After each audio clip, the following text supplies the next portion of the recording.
Maaga po pala 'to 'no mga kasawlo, nasa 3 AM po nung nag-alarm kami ni asawa para bumangon at gumawa na ng pa-order natin.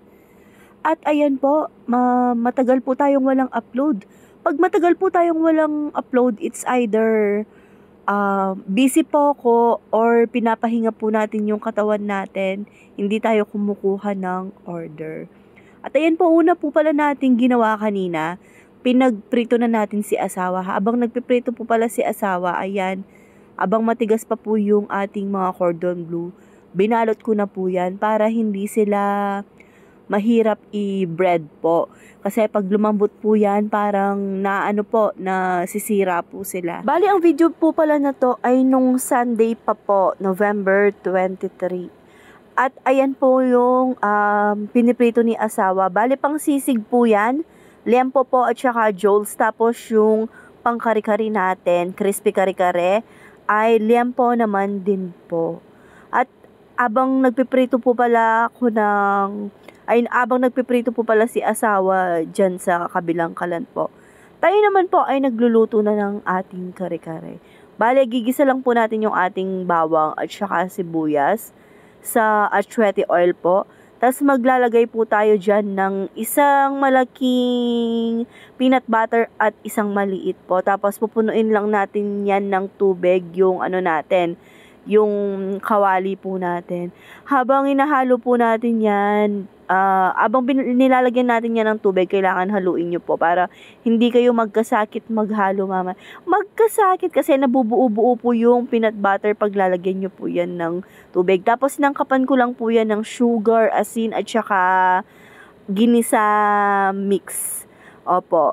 At habang nagpiprito po pala kanina si asawa, binabantayan ko na po yan. Sabi ko sa kanya, punta muna siyang palengke. May pinabili po ako yung mga kulang pa natin na sangkap na hindi natin na ipalengke nung nakaraan. Ayan, ginigisa ko na po pala sa unang kalan yung ating pang sipo egg, butter, tas bawang. Hindi po tayo naglalagay ng sibuyas sa ating sipo egg. Tapos sa kabilang kalan naman po ay yung ating cordon bleu ay ginigisa na din po natin. At ayan no mga kasawlo, unahin nyo lang po yung mga matitigas na gulay. Tapos sunod-sunod lang po yung paglalagay niya. Naglalagay din po pala tayo ng shrimp sa ating sipo egg.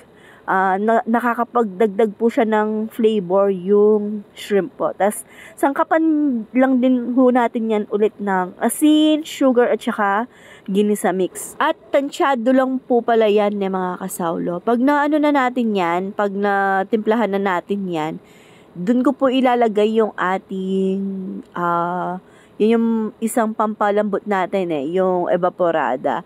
At saka yung ating all-purpose cream. Depende po sa inyo kung ano yung gagamitin yung all-purpose cream na brand. Pero sa akin po ay yung color sky blue or yung Nestle po. At ayan po, luto na po yan mga kasawlo. Very creamy, rich, flavorful. Wow! Isa sa bestseller din po natin yung ating sipo egg praise all to God po.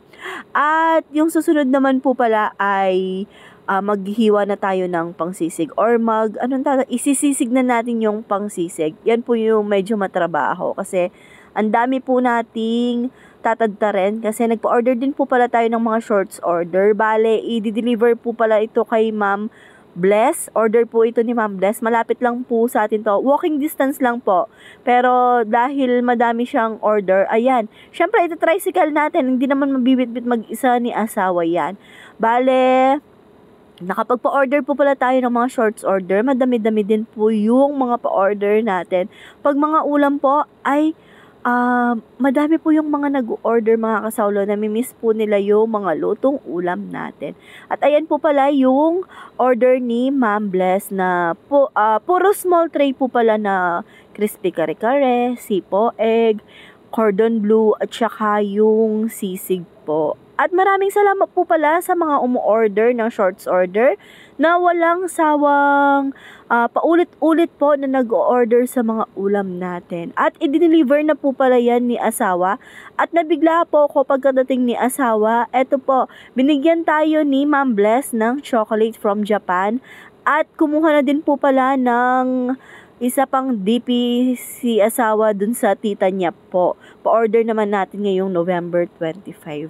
At ayan po, no, nag-deliver tayo kay Ate Lorna. Thank you, Ate Lo, sa mga bigay niyang bilao. Pag nag-order si Ate Lo ng mga bilao, tapos isa chat po niya ako na kunin daw po yung mga pinaggamitan na bilao. At kay Tita May din po pala, chinat din niya ako na sabi niya, bigay ko na sa'yo yung mga bilao na, kasi nag-order po sila sa atin na bilao at binibigay po ulit nila yung mga bilao sa atin.